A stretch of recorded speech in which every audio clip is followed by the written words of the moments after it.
This is the Other 23 Hours podcast. We're here to bring awareness to and reduce the stigma of addiction through an open dialogue about recovery. Join us this week and every week for new episodes and content. It's like, it doesn't answer anything. It's like, if there's red flags, like this is tough though because it's such a personal thing. It's very personal. So for this episode, I have a particular topic I wanted to address, which is the topic of why someone would ignore a red flag or 2 or 5 of them. Or a person who is just a giant walking red flag. But okay, well, here's the thing is I'm going to expand it a little bit because all right. even though it's really it's really easy to say like, okay, I'm making noise while we do this. Okay, anyway, sorry you guys. It's really easy to say that you can see red flags in a person, but I think you can see red flags in a situation too. And I feel like the reason why this is a good topic is because there are a number of reasons why we ignore red flags that are right in front of us, signaling that we should make a different decision, and it can be for any situation or person. So sure. Like, you're picking out a line at the grocery store to get in, and the person is already like gasping and talking under their breath, and like maybe they're have a bunch of stuff, or they seem really like there's things that you observe that you're like, oh, this might not be such a good idea because this person might be uncomfortable here. I might be uncomfortable, or like this person might start yelling at the cashier, or like like it's not like you see it coming. It's like you see the potential for it. I think that's what a red flag is like you see the potential for it. I think it could go either way. So you can see the potential for it, or it can be louder and it can be a thing. So like when you say red flag and you're talking about situations, in my mind, I go straight to Wile E. Coyote and the Roadrunner. Oh, okay. Tell me more. So, Wile E. Coyote just never... He always tries to catch the Roadrunner. Mm-hmm. He does all these things, like he'll paint a tunnel into a rock formation, and he'll, like, put up red flags and reroute the Roadrunner. Mm-hmm. Like, Wile E. Coyote will do all this, but he never catches the Roadrunner. Mm-hmm. And typically, after you don't catch something a couple times, maybe you're like, all right, well, maybe this just isn't for me. There's some things about this situation that are telling me that I'm not doing the best here. But it doesn't happen that way. So that's interesting. That's an interesting use of red flag. So like usually a red flag is a caution, something like a warning, like, hey, yeah, it's a warning sign. The bridge is closed up ahead or something. Right. Take a different route. But the way that you're using it kind of sounds like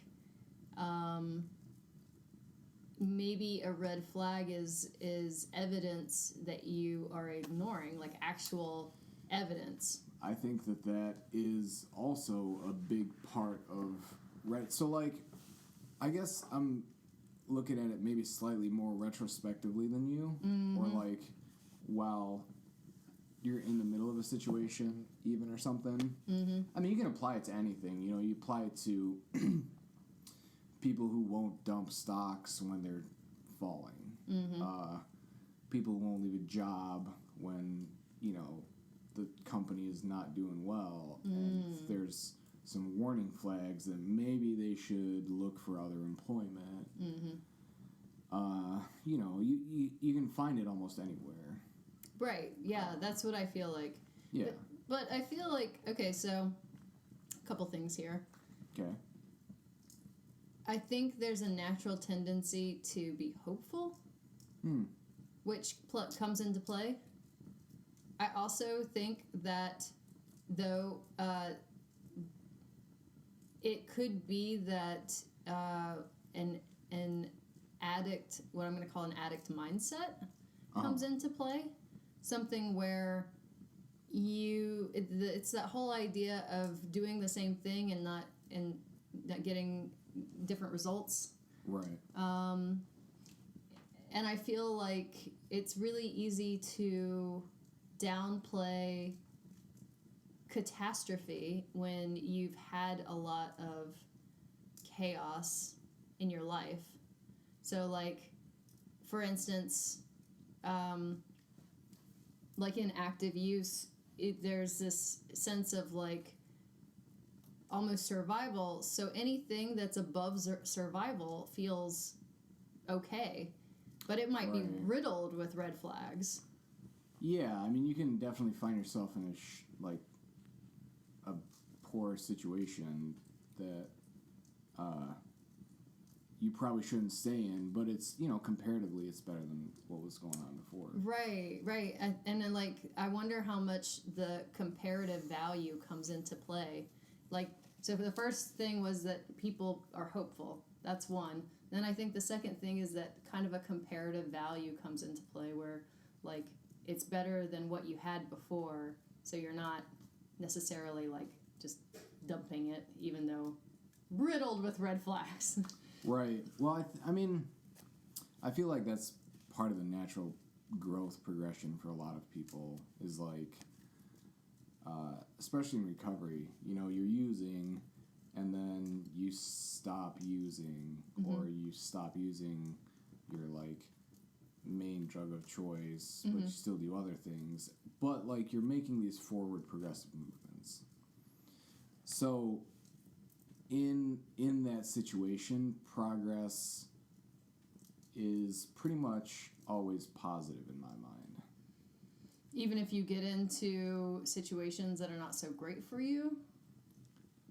See, and this is kind of why I wanted to have this conversation for this context of recovery, is because as we recover, we're asked to make decisions for ourselves and for others.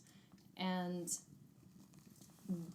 if we're ignoring evidence or ignoring warning signs just because what we're currently doing is better than what we were doing, then right. Well, like, it's that's tough. Kind of so here's a big thing. Yeah. Is like it can feel better to me than what I was doing before. That doesn't actually mean that it is better. And that's why it's like, so for me it's a lot easier to look at someone else's situation and be like, yeah, that is clearly a mistake and that's going to blow up in your face and like you really shouldn't do that. And it's like well, that's really easy to do. Yeah. I mean, so like I feel like because no one is ever going to be able to look at themselves objectively and look at their situation and be like, okay, this is good for me, this is bad for me. And that's where outside perspective is helpful, for sure. Right, but here, okay, so the topic is why we ignore red flags. So yeah, okay. So I guess even despite that, I would say for me for sure, like expectations hold a big part in things. So explain. If I feel like I have the capacity to do something or to make something a certain way, then I'm gonna do like a lot of like I'm gonna keep coming at something in a bunch of different ways because I have this expectation that this situation should turn out this way, like I should get this job or whatever, and like okay, if it doesn't work the first time, then I'm just gonna come at it again in a different way and like keep going because I expect this, like there's no reason that it shouldn't happen, right? You know, so like managing expectations and like overall managing expectations is a really tough deal. That's true. But I think that plays into why someone would ignore red flags. I know for me, that's like, you know, even if I get into a situation where I'm like, all right, this could end disastrously, but if it works out, it's going to be great. Yeah. And it's like, you know. So it's like risk management in some sense. It's almost, it is. Yeah, I would say so. So like a lot of people who, a lot of people that I know, I'll say, who are in recovery from drugs and alcohol like to gamble. And it's like, it's this thrill, right? If you lose, you feel like terrible, and then if you win, it's, you know, it's great.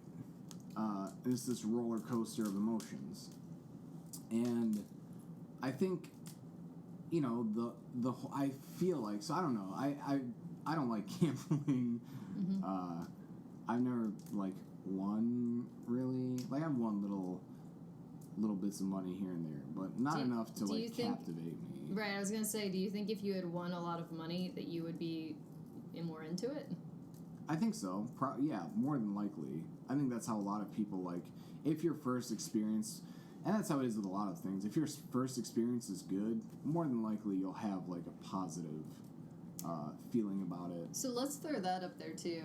Okay, so because I think sometimes if you had a really great experience with something, yeah, and you're doing it again for like a second or a third time or you know whatever, sure, and there's red flags involved, you might ignore them, knowing that the end of it is going to be really great. For instance, you think it's going to be really great. Yeah. What is that called? Well, I mean, that to me, like, that ties directly into addiction. Because, like, the whole thing, if you think about it, you know, if you're drinking too much or using hard drugs, there's red flags that pop up in your face. But there's this thing with the brain called, like, euphoric recall, where thinking back on, you know, it's like, that's why a lot of, if you look back at, if you talk to someone about, past relationships or something, they just remember the good things. And like in the middle of it, they're like, oh man, this person is such an asshole, such a jerk, whatever, I'm so glad I got out. And then, you know, they'll look back at it and they'll be like, oh, this person was meant to be, it was great. But it's like, it's not, your brain just is not. And like I read this study that your brain is actually pretty terrible at remembering things accurately. Oh, right, yeah. I think I've read something similar. Yeah. So, like, retrospect, I mean, it's tough. It's one of those things, like, how do you can't trust your brain, but, like, what else do you What else do you have? Yeah. This is, you know, what do you do? In early recovery, this was the question, like, on my mind constantly. It's like, if your brain is not well and balanced, and if it's been, if also you've like cultivated patterns that are not helpful, habits and like, but like modes of being, like maybe you have a negative sense of humor, or like, you know, like you've patterned things in your life to like that are not helpful. So like everything that your brain is doing is kind of working against you, but yet this is the one tool you have to like move forward. Like, yeah, that's horrible. It's tough. That is horrible. I don't know. It's tough. Yeah, and that's probably for another podcast, like what would be ways to get around it. I mean, I guess the fellowship community, dude, it just is kind of one way to it's just time. That's you gotta give it time. I don't think it's just time. If you're talking about healing your brain, it absolutely is. Okay, you can do things to like with help it. That. Yeah. Yes, but if you want to make good decisions sooner than later, then you have to enlist other tools. Yeah. You can't just rely on your brain. Right. So that's a conversation for another time. But I mean, that's relevant. I think it's totally relevant because that has to do with like making decisions. Yeah. And exactly what we're talking about, and right. making like I don't know. You know, at any given time, we just have so much information about anything, right? And then a lot of the information that we glean is gleaned from going through something. So, like, at the time, what is a situation or relationship or whatever that's riddled with red flags, you might not be able to see all of them. You know? So, like, if you think that you could ignore a couple and there's not going to be more later, then it might make sense to ignore them and just be like, all right, whatever. Do you think there's any situation in which one should ignore red flags?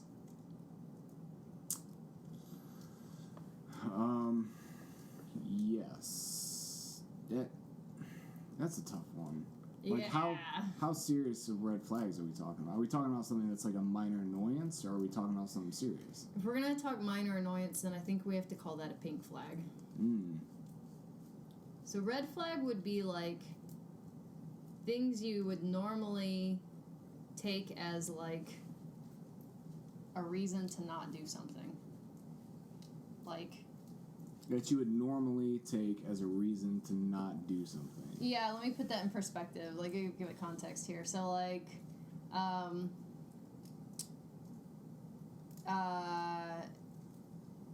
in relationships, this might also be called, like, your, what's it called? Deal breakers? Deal breaker, yeah, right. It might be called deal breaker. Because, I don't know, like, if you get into a relationship and someone spends all of their money on baseball cards, for instance, like, and then they don't have any money for groceries, which is completely ridiculous unless you're 8. But, so it's probably not going to happen. But I'm just saying, like, if they're, like, it happens a lot with money. We'll get into a relationship and someone will spend their money in a way that we would never spend our money. We might even see as problematic, and we have the choice. Do we address it with them? Do we ignore it? Or do we just leave the situation because, you know, maybe we see the writing on the wall? Well, that's another tough one, because once you get emotions involved, then it's like, that skews the whole equation. That throws a whole other wrench into the thing. So let's talk about that, because this is all about why we ignore red flags. So emotions are another reason why we ignore red flags. Emotions are a huge reason that we. So like the rose-colored glasses, flags. like you just. Yeah. Do you feel like you can't see them, or you just ignore them? Like what do you think happens functionally when emotions get involved? Okay, I think if I was to give this an analogy, right? If you're walking around and you have glasses on, and you've never taken the glasses, like you've never seen without the glasses on, and like the glasses are dirty, that's just normal to you until someone takes your glasses off and cleans them, and then you're like, oh shit, wow, everything looks way different now. So is this like... if you're walking around with rose-colored glasses on about someone, I mean, it's just a matter of perspective. Like, until those glasses come off... So until your perspective changes. I mean, and usually something happens that starts to allow you to see things a little more objectively. That gives you more information, see things more objectively. And that's a tough deal. Yeah. Because everything's perception, and perception's reality, so everyone is like coming from a different place all the time anyways. All the time anyways. Yeah. I mean, you know, so to answer the question that you asked, I think that it should always be addressed if it's a red flag. If we're going to separate pink and red flags always should be addressed, and depending upon the person's answer and their choice of behavior going forward, then that should give you enough information to stay or go. So if they can address it, and if they can do something about it, cool, stay. If not, and it is a deal breaker, then don't. Then if you stay, you're just dumb. Right. So that's a whole other thing. So, like, why we stay?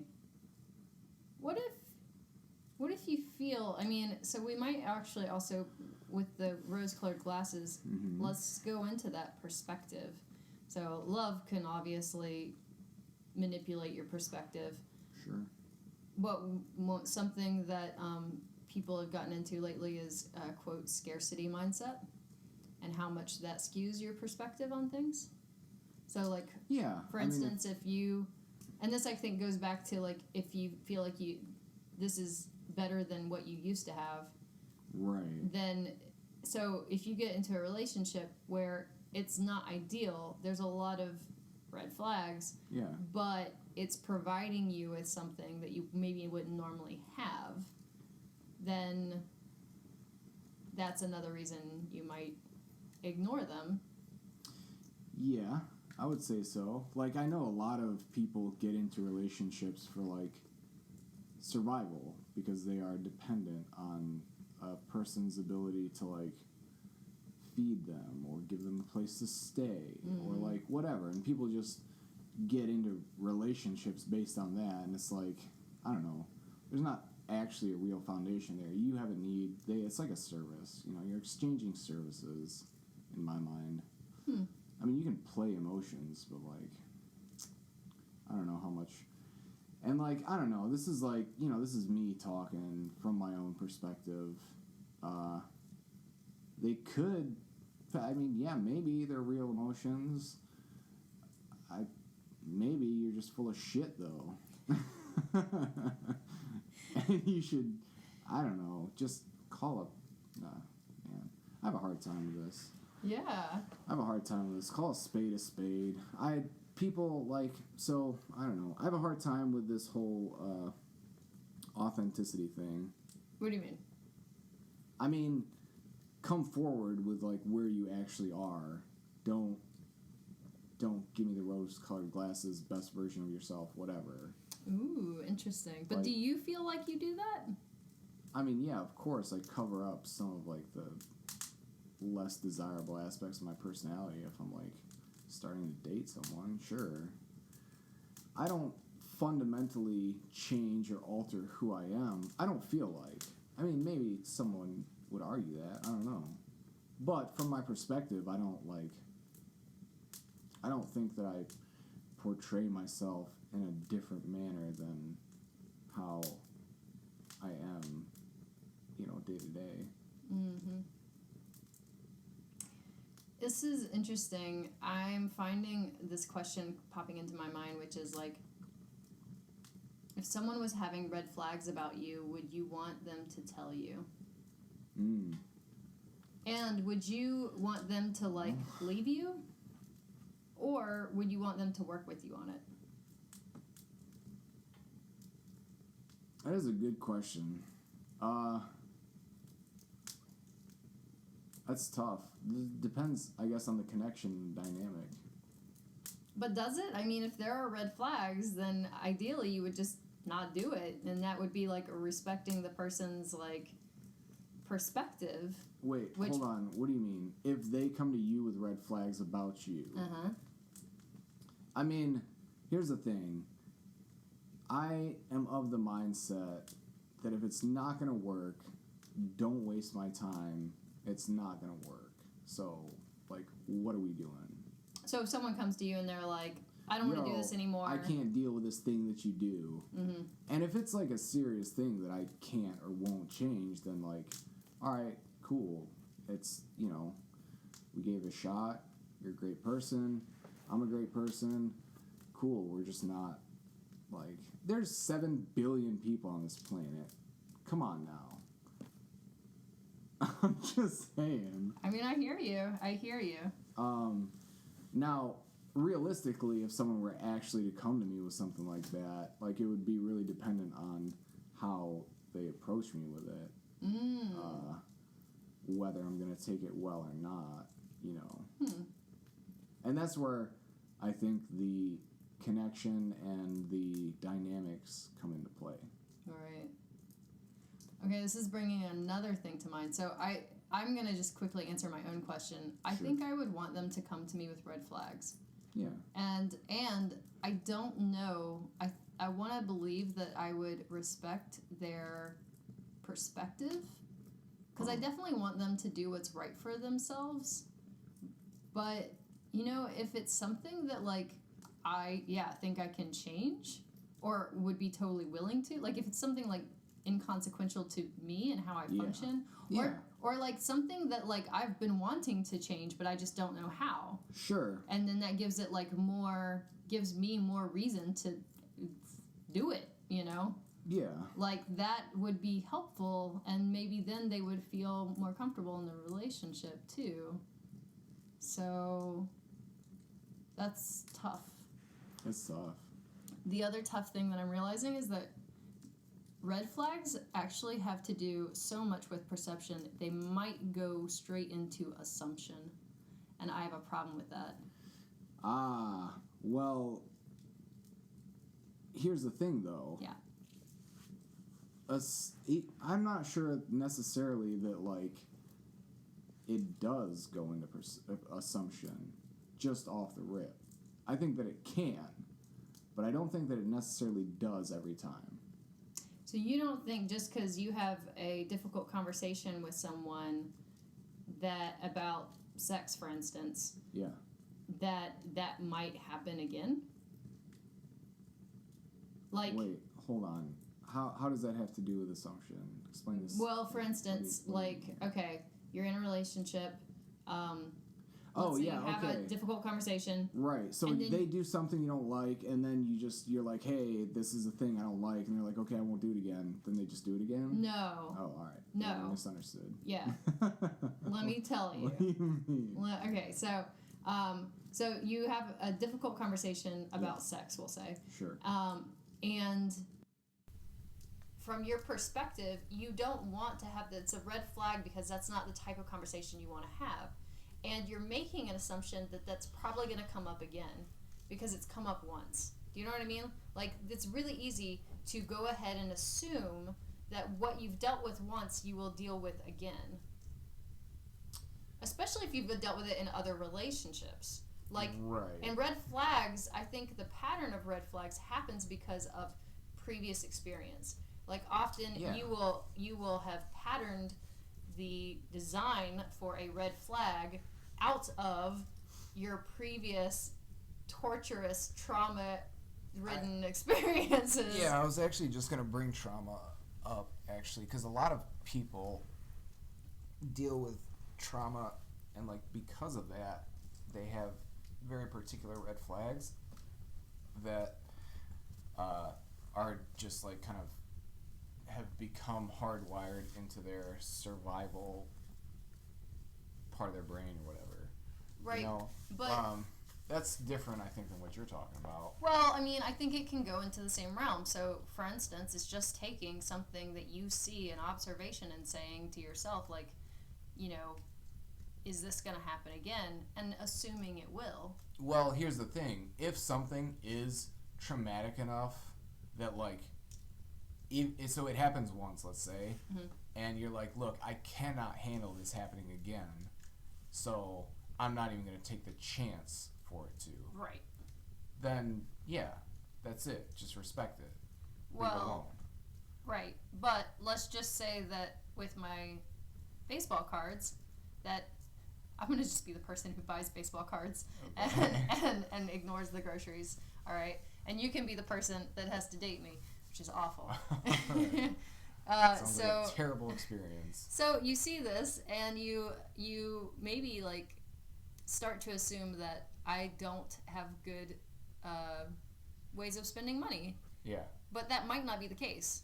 It might be that just for that particular situation, I was, like, gaga over baseball cards, and that's, like, only because there was this particular thing happening.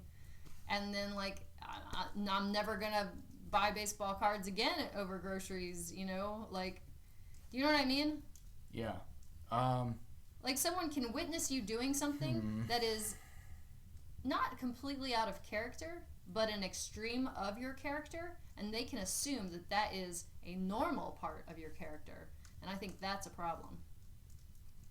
It is a problem, but that's why it should be addressed. If someone sees you screaming at a child, Yeah. they might assume that you're an aggressive person, and maybe you shouldn't be screaming at the child, but maybe also, like, you and it's your baby sister or something. You know what I mean? Like, they don't realize that, like, you have what the relationship is, or like what the circumstances were, or like. I mean, this is communication.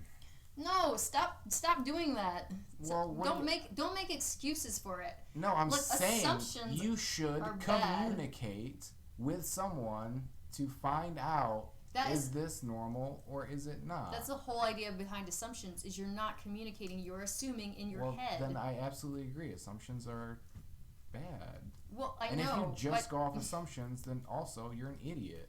I don't know what else there is. No. Andrew.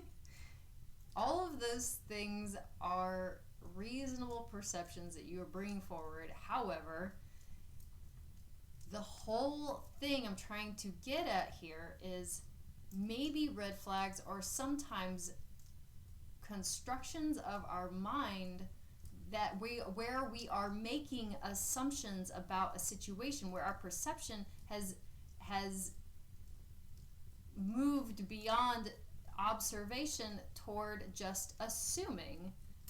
Sure, so we like create red flags.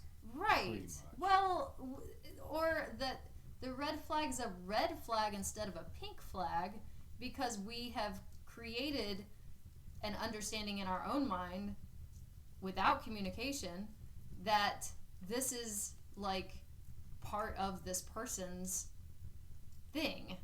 Yeah. You know? A really good example is Gregory's perception of you when we were driving in the car, and you were driving and you were not caring about how I felt, how I was perceiving your driving and how I felt about it. Sure. So he could assume many things from that situation, and that would be incorrect. Yes.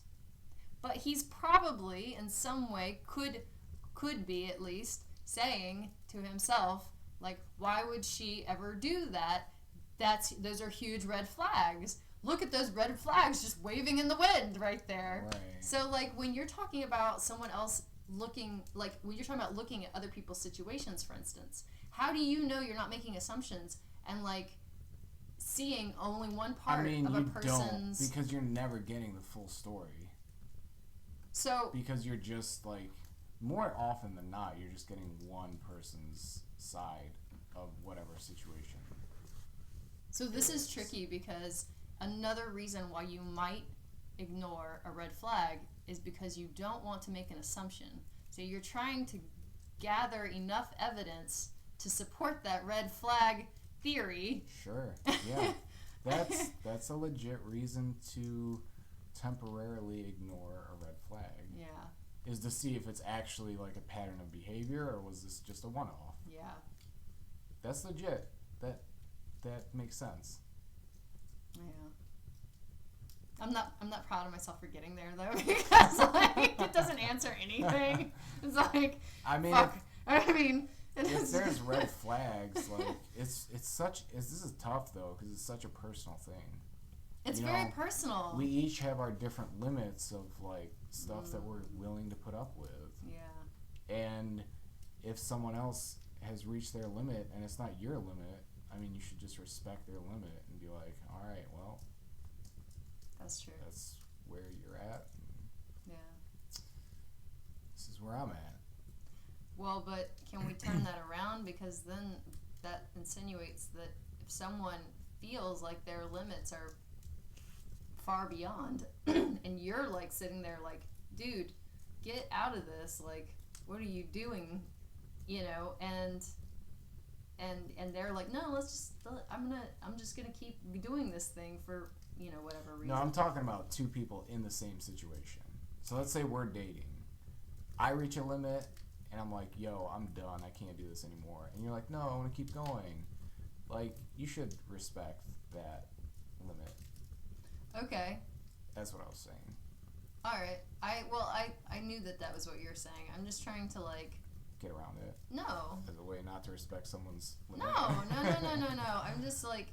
I don't think it's easy from that standpoint. I don't think... No. Because I don't think it's easy either. I think your own desires come into it, and it's really hard to ignore your own desires if your own desires are to stay in a relationship or do something, like if you wanted to go traveling and the other person doesn't want to, or if you know, you really wanted to go skydiving, but like, you know, you can't do it for whatever reason.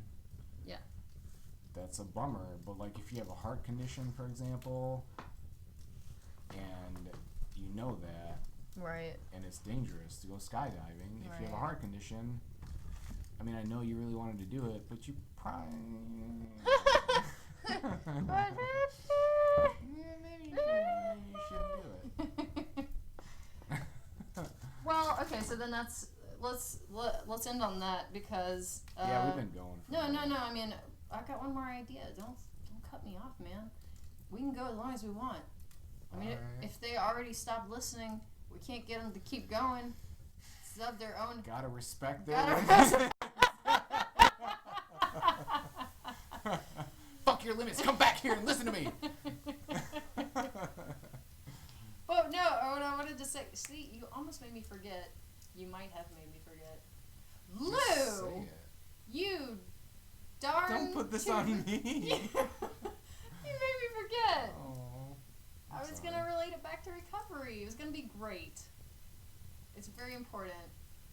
I don't know if I'm ever going to remember it. Oh, it'll come back.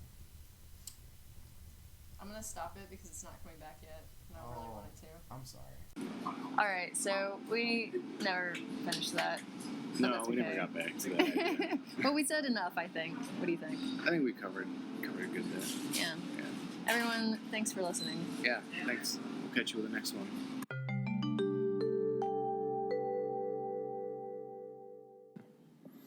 The other 23 hours is used for entertainment, informational, and educational purposes only. We are not medical professionals. None of this information should be used to treat or diagnose any illnesses. We are not legal experts and do not offer legal advice. Please consult your local physician or lawyer for your own unique situation. If you want, okay. No, I can say it. All right. All right. Go for it. All right. Now we're starting for real. Yeah, now we're starting. No, wait, let me start again. Ah!